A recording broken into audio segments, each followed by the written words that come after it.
بعد میں آنے والوں میں سے عادل لوگ علم دین کے حامل اور وارث ہوں گے اور اسے گلو کرنے والوں کی تعریف باطل پرستوں کی نسبت اور جاہلوں کی تعویل سے پاک کر دیں گے۔ اللہ سبحانہ و تعالیٰ کی عبادت یعنی صوم و صلوات اور حج و عمرہ میں مشغول رہنا کتنی بڑی سعادت ہے، لیکن سرور دو عالم حضرت محمد مصطفیٰ صلی اللہ تعالیٰ علیہ وآلہ وسلم کی حدیث کے مطالعہ سے یہ بات سامنے آتی ہے کہ ان عبادات میں ایسا انعام جس کی وجہ سے دوسرے فرائض اور حقوق متاثر ہو جائیں، یا یہ کہ انسان کی صحت پر ناقابل برداشت بوجھ بڑھ جائے، جائز نہیں ہے۔ اس حوالے سے چند حدیث کا مطالعہ چشم کشا ثابت ہوگا۔ حضرت انس رضی اللہ تعالیٰ عنہ سے روایت ہے کہ حضرت محمد مصطفیٰ صلی اللہ تعالیٰ علیہ وآلہ وسلم نے ایک بوڑھے شخص کو دیکھا جو اپنے دونوں بیٹوں کے درمیان کندھوں پر ہاتھ رکھ کر لڑکھڑاتا ہوا جا رہا تھا۔ آپ نے لوگوں سے پوچھا، یہ صاحب ایسے کیوں کر رہے ہیں؟ لوگوں نے عرض کیا، انہوں نے پیدل چلنے کی نظر مانی ہے۔ آپ نے فرمایا، اللہ سبحانہ و تعالیٰ اس سے غنی ہے کہ یہ شخص اپنے آپ کو عذاب میں ڈالے۔ پھر آپ نے سواری پر سوار ہونے کا حکم دیا۔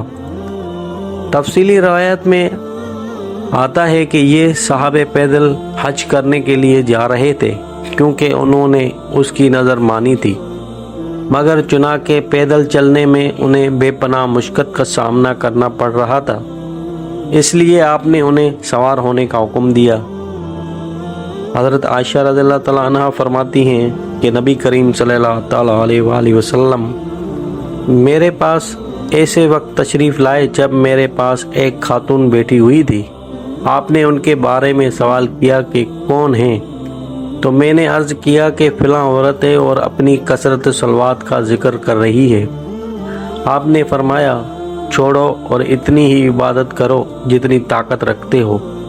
اللہ سبحانہ و تعالیٰ کی قسم، اللہ سبحانہ و تعالیٰ تنگ نہیں آئے گا یہاں تک کہ تم تنگ آ جاؤ گے۔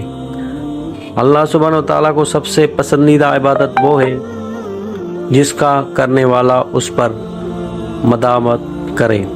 جب حسب استطاعت عبادت ہوگی تو اسے ہمیشہ نبھانا ممکن ہوگا، لیکن اگر عبادت میں گلو کیا گیا تو ممکن ہے چند دنوں تو نوافل بھی فوت نہ ہوں اور جوش و سرد ہونے کے بعد فرائض کی ادائیگی میں بھی کوتاہی ہونے لگے۔